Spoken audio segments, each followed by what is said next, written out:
monster player, it's not because you went in stage 3 and you lost. Okay.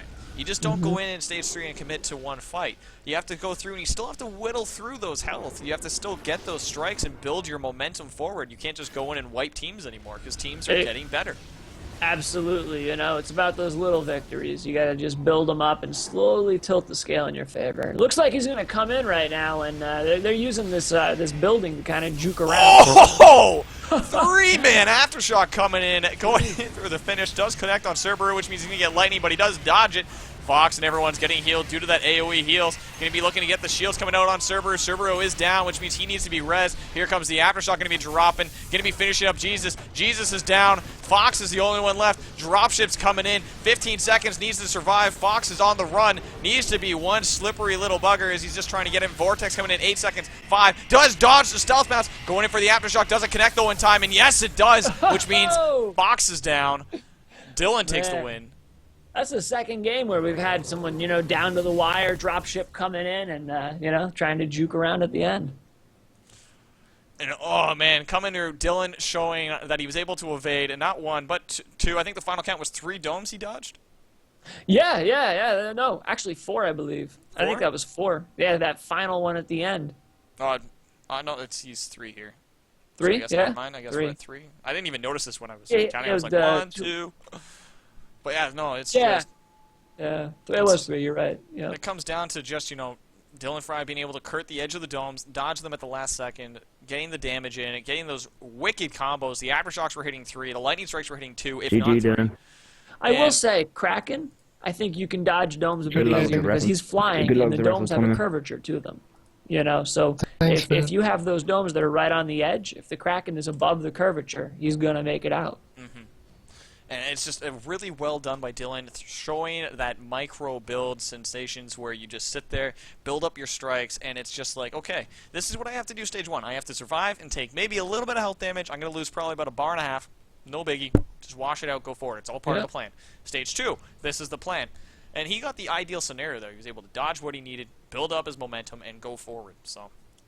Yeah, it was phenomenal work just chipping away at them. And I do want to say, though, I think they handled, up until the end when they ate that Aftershock as a team, I think they handled the other Aftershocks very well. Yep. It was just like there was like one, maybe 2 times where they got connected with one bad Aftershock or one bad Lightning Strike. They just tilted it back in Dylan's favor after doing a superb job dodging everything. Yeah, he was very dominant in that game. You know, you watch a game sometimes, and sometimes you're watching the monster being hunted, other times you're watching the hunters being hunted. So it's just amazing to see like those swings as it's going forward. Just one little misstep is just changing how it's played in its entirety. So again, good games played by both JSMS and Dildozers. Unfortunately, I was wrong in my prediction, so...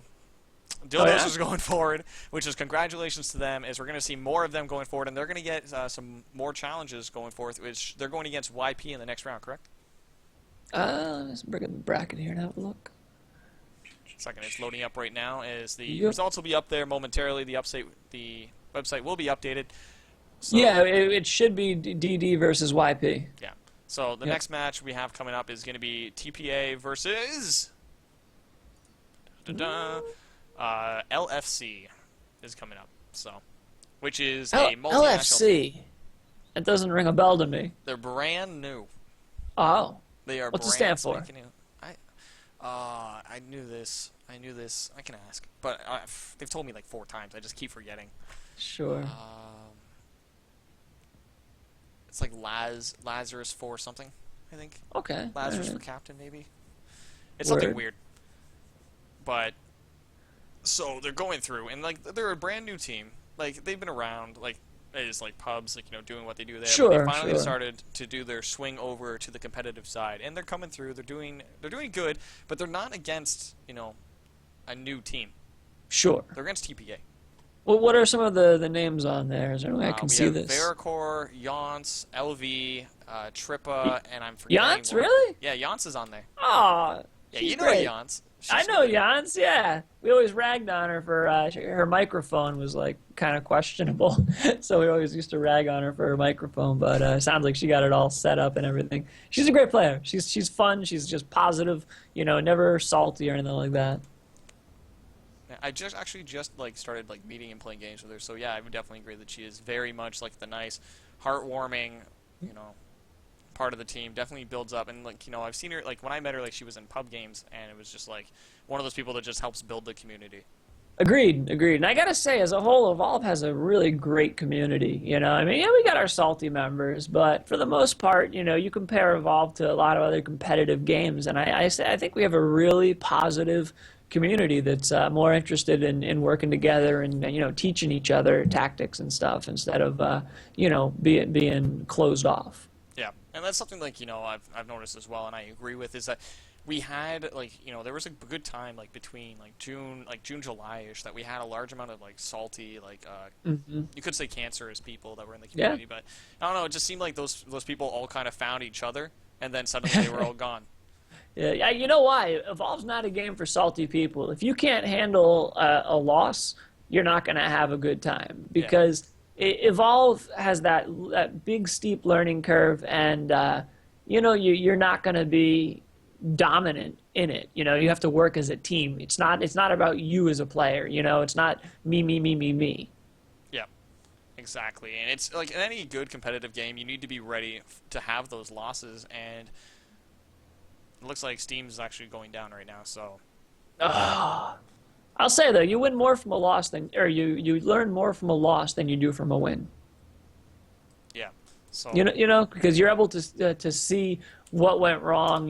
What tactics you had didn't work. Whereas sometimes like you can play poorly and win, and as a result, you don't realize that you played poorly necessarily.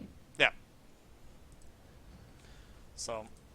It's one of those things, like you have to be ready for everything to happen, and in order to truly be good at Evolve, like you can't, like the monster has an advantage in this scenario because you're not coordinating between 4 people. You just have to do your job and do your job well, and as a monster that's what you have to do, but you also have to be a reactionary sort of thing. And if you look at the hunters, they're more, if you work cohesively together, you'll have better results than, you can have one super, like, say for instance you have one player that's so good that, they could theoretically beat a monster 1v1.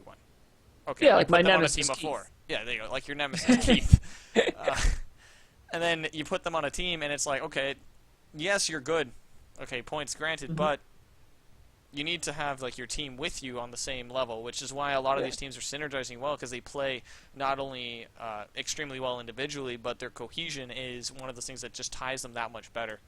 Absolutely. You can't have a medic not doing their job. You can't have a trapper missing domes. You can't have assault not pumping damage. You can't have support not shielding or not amping. You need all those people firing on all cylinders, working together. And I would argue that having your medic and your support work together is one of the most important mechanisms in a team. Because, especially like you see medics and supports coordinating their heals and their shields, or when you have like a Laz, they're talking, say, all right, my cloak's down, come over here, bring me your cloak, let's do this. Yeah. Or like one thing that I played with Trippa and them last night, and one thing that you'll notice is like I was actually playing Bucket because I was having fun doing rocket stacking, because it's rocket stacking. Just for anyone that's wondering, right now we actually have Steam going down, so like Steam's resetting, doing a lot of their server updates, so right now there's a bit of time. So we're waiting on that, so don't worry about it. It'll be started in just a minute. We're just wait for all this to be settled. Once this is settled, we'll start up again. But you want to do another giveaway right now? Sure, why not? We can do a giveaway. Yeah, let's do that. All right, so this is going to be for a PS4 Hunting Season 2 pass. What I'm going to have you guys do is just send out a tweet and make sure you include at Evolve TGL. I'm going to drop this in the chat. At Evolve TGL. Say whatever you like. Nice words are preferable. Evolve TGL. And we will pick someone randomly. And disclaimer, this is provided by Nikki, a.k.a. Stealth Shampoo, not from Twitch or Evolve. So as he would say, don't sue. So for those of you asking in the chat, I can say Maki, but again, as we say, Twitch does not support anyone. Don't sue anyone. Yeah. I'm looking at you. You right there. You're thinking it. Don't do it. You. Absolutely. Okay.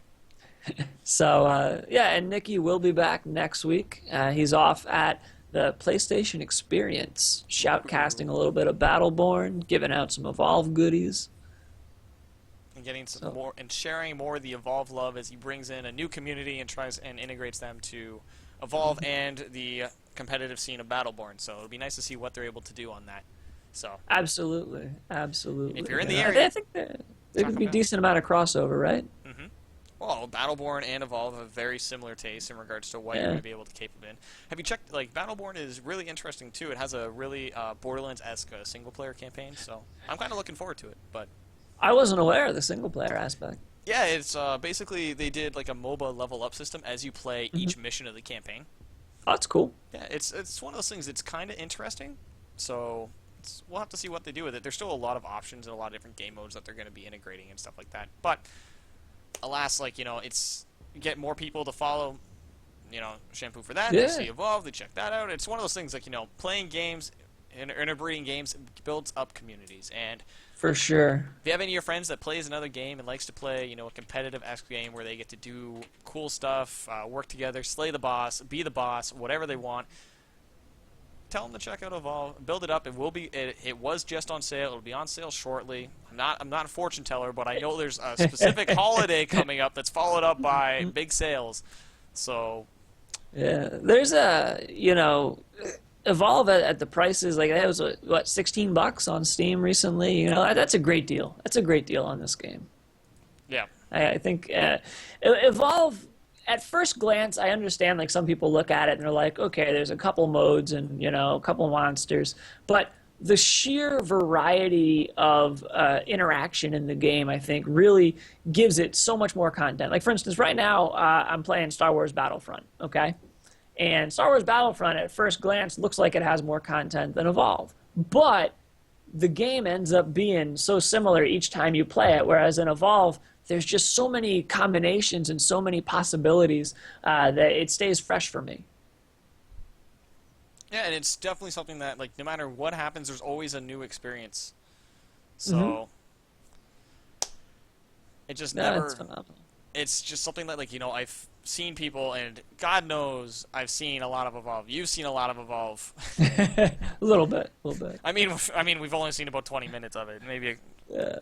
This is our only time is when we were casting this one. But yeah, so, like, there's still situations that will arise, and it's just like, I've never been in this situation before. Okay. Like, for instance... Like a draw? Yeah, I've only had that happen once. Yeah, I've had 4 in about 700 hours of playtime. Yeah, I think I'm just shy of 1,000 right now, and it's building up, and it's just like, okay, I've only got one draw. And when it happened, I, like, flipped my lid. I was like, Same. Wait, this happens? This is possible? It's the white whale of Evolve, Yeah. I made a whole little clip, and, like, you can literally just see my jaw just, like, hit the floor, and it's just like, what? Yep. Because, like, their draw turret. system's on point. Like, you will not get a draw unless you literally hit each other at the same time. Like, I've seen games where they kill each other at the end, and then, the hunters win because they got the kill first. But, you literally have to have simultaneous kill shots. Yeah, where it's like, or I think it's like within like 2 seconds of the hunter dying, the monster dies or something like that. Or it's like something like real tight window where you have that opportunity for that rocket to land, the turret to finish, something of that nature, where it gets to come through and be like, whoop, dead. The other rarity I like is the pistol finishes, where you're pouncing somebody and they're shooting you with the pistols. I had that happen yesterday. Yeah. Oh, man. And then, like, I've seen so many games where it comes down to, like, one player's, like, on the ground, oh, I'm not going to shoot my pistol. It's like, dude, he has a bar of health. Just shoot him with the pistol. Just shoot him. Yep. And, like, the other guy's, like, dodging, ducking, and weaving, and it's like, just shoot him with the pistol. Just shoot him. Just shoot him. You're, like, losing your mind. Yeah, it's infuriating, It's like, you can still contribute a little bit. Get up in here.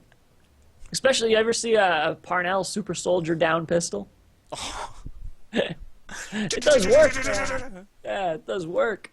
You need an auto clicker already bound where you just go click. Yeah, for real. You know what I love about Parnell, though, with his shotgun? You just hold the mouse button down. You don't have to click it.